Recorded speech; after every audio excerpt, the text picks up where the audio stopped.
My session this morning was about the 10-year health plan and in particular the role of pharmacy and medicines within that. Necessarily a sort of focus on the three strategic shifts, but in particular I wanted to bring out things around pharmacy workforce development, how that supports prescribing behaviours and other things that are going on, digital medicines and digital interoperability, but also the single national formulary and where that will take us in future.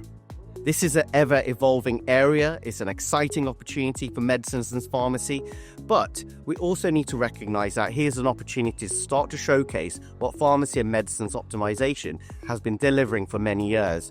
So you had an opportunity to discuss some of the current challenges that medicines and pharmacy teams have within the health system, but more importantly, look at what ways that we need to be more strategic and operational going forward when there's a lot of difficulty, both from a workforce perspective, but a financial perspective in the service redesign.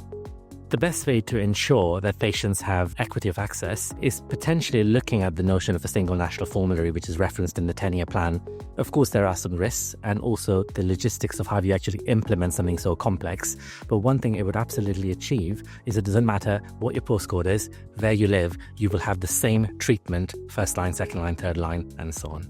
I think the question needs to be turned around in that we must afford new medicines coming along, especially where they're being approved by NICE. It's a must-do. And I think we need to balance the affordability by looking at other spend in the NHS, which is wasteful. I find that this meeting is a really good place to discuss with leaders across the system in medicines optimisation, how best can we move forward and develop our services to include genomics. It was great to speak at the HSJ Medicines Forum today because it allowed me as part of primary care to join in those discussions on those tricky issues that we need to tackle to improve and deliver the best possible medicine care that we can do to our patients. I think for me, the biggest takeaway is that in the NHS system, we can be quite disjointed.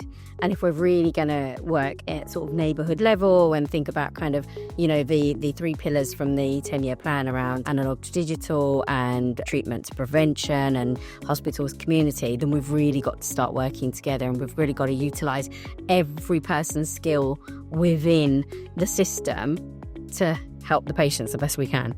We have NHS England, we have industry, we have chief pharmacists, system leaders, having discussions around medicines, around access to medicines, and how to make the system more effective to ensure patients get better access to medicines.